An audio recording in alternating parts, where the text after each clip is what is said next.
ہندوستان کی کے انتہائی جنوب مغرب میں واقع کیرلا ایک ایسا خطہ تھا جو مغل سلطنت کی براہ راست حکمرانی سے تقریباً باہر رہا۔ یہاں سمندر، پہاڑوں، مسالوں کی تجارت اور مقامی ریاستوں نے ایک ایسی سیاسی دنیا تشکیل دی تھی جس پر دہلی کے بجائے مقامی حکمرانوں، عرب تاجروں اور بعد میں پرتگالی، ولندیزی اور انگریزی تجارتی طاقتوں کا اثر تھا۔ لیکن تاریخ میں ایک دلچسپ واقعہ ضرور ملتا ہے۔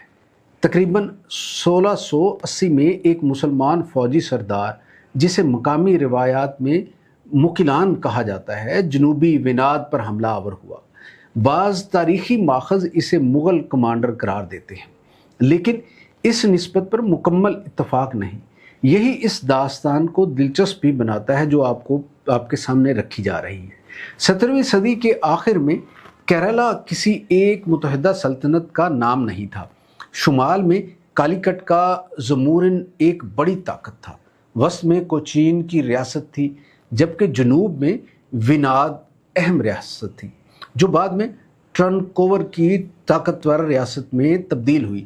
کیرلا کی سیاسی دنیا میں نائر سرداروں اور مقامی جاگیردار خاندانوں کا بھی خاصا اثر تھا۔ ایک سرکاری کیرلا تاریخی مطالعے کے مطابق اس دور میں زمورن، کوچین اور وناد سمیت کئی مقامی ریاستیں اور سرداریاں موجود تھیں اور ان کے درمیان مستقل سیاسی مسابقت یعنی مقابلے بازی جاری رہتی تھی۔ اب ذرا ہندوستان کے دوسرے سرے کی طرف آئیے۔ 1680 کے آس پاس مغل بادشاہ اورنگزیب اپنی سلطنت کو جنوب کی طرف پھیلا رہا تھا۔ دکن میں مغل مہم جاری تھی اور چند ہی برسوں بعد گولکنڈہ بھی مغل اقتدار کے زیر نگیں آ گیا۔ لیکن کیرلا اس توسیع کا باقاعدہ ہدف نظر نہیں آتا۔ یہی وجہ ہے کہ جنوبی وناد میں مکیلان کی مہم کو مغل تاریخ کا ایک معمول کا باب قرار دینا مشکل ہے۔ قدیم ٹرنکوور کی تاریخ پر لکھنے والے پی شنگوگنی مینن نے بیان کیا ہے کہ ملیالم عہد کے 855 یعنی تقریباً 1680 میں ایک مغل سردار گھڑ سواروں کے ساتھ جنوبی ٹرنکوور میں داخل ہوا اور مقامی علاقوں میں تباہی و قتل و غارت کے بعد پورم تک پہنچ گیا، جس کے بعد تاریخی تحریروں میں بھی مکیلان کو مغل سردار یا مغل کمانڈر کے طور پر بیان کیا گیا ہے۔ اس حملے کا فائدہ اسے وناد کی اندرونی سیاسی کمزوری نے دیا۔ اس وقت وناد کی حکمران امایما رانی تھی۔ مقامی نائر اشرافیہ کے بعض طاقتور خاندان جنہیں اٹھوویٹل پلمار کہا جاتا تھا، رانی سے اختلافات رکھتے تھے۔ ایک بیرونی حملہ آور کے لیے یہ صورتحال کسی دعوت سے کم نہیں تھی۔ مکیلان نے جنوبی سرحد سے داخل ہو کر ترواننتپورم کے گرد و نواح میں اپنا اثر قائم کیا اور مکناڈ میں اپنا مرکز بنایا۔ تاریخی جائزے میں اس واقعے کو جنوبی وناد پر ایک اچانک حملے کے طور پہ بیان کیا گیا ہے۔ یہاں کہانی ایک حساس موڑ اختیار کرتی ہے۔ مقامی روایات میں آتا ہے کہ حملہ آور کی پیش قدمی کے خوف سے پدما ناب سوامی مندر کے محافظوں نے مندر کو بند کر دیا اور وہاں سے چلے گئے۔ لیکن جدید تاریخی تحقیق ہمیں خبردار کرتی ہے کہ اس واقعے سے متعلق بعد کی روایات میں مبالغہ شامل ہو سکتا ہے۔ ایک تحقیقی مطالعہ اس طرف اشارہ کرتا ہے کہ بعض روایات کے برعکس مندر کو لوٹنے کے الزام حملہ آوروں کے بجائے خود بعض پجاریوں سے متعلق مقامی ریکارڈ میں ملتا ہے۔ اس لیے اس واقعے کو بیان کرتے وقت روایت اور اتھینٹک دستاویزات میں فرق کرنا ضروری ہے۔ مکیلان کی فوج اگرچہ بہت بڑی سلطنتی فوج معلوم نہیں ہوتی تھی، مگر اس نے مقامی سیاسی کمزوری سے فائدہ اٹھایا۔ سوال یہ تھا کہ اسے روکے گا کون؟ یہ ذمہ داری کیرلا ورما نے قبول کی، جو شمالی کوٹایم سے وابستہ ایک جنگجو حکمران تھے۔ امایما رانی نے ان سے مدد طلب کی۔ منتشر نائر سرداروں اور جنگجوؤں کو دوبارہ منظم کیا گیا اور مکیلان کے خلاف کارروائی کی گئی۔ بالآخر فیصلہ کن مارکا منکاڈ کے قریب ہوا۔ روایات کے مطابق کیرلا ورما کی قیادت میں مقامی فوج نے اچانک حملہ کیا، مکیلان مارا گیا اور اس کی فوج کو پسپائی اختیار کرنا پڑی۔ بعض روایات اسے باقاعدہ بیٹل آف مینکاڈ قرار دیتے ہیں۔ یہاں آ کر اصل تاریخ کا سوال پیدا ہوتا ہے، کیا مکیلان واقعی مغل بادشاہ اورنگزیب کا کمانڈر تھا؟ جواب ہے یقینی طور پر کہنا مشکل ہے۔ مکیلان کے بارے میں سب سے اہم مسئلہ یہی ہے کہ مغل شاہی تاریخوں اور دستیاب معروف مغل ریکارڈ میں اس مہم کا ایسے واضح اندراج نہیں ملتا جس سے یہ ثابت ہو جائے کہ اورنگزیب نے باقاعدہ حکم دے کر کیرلا پر حملہ کروایا تھا۔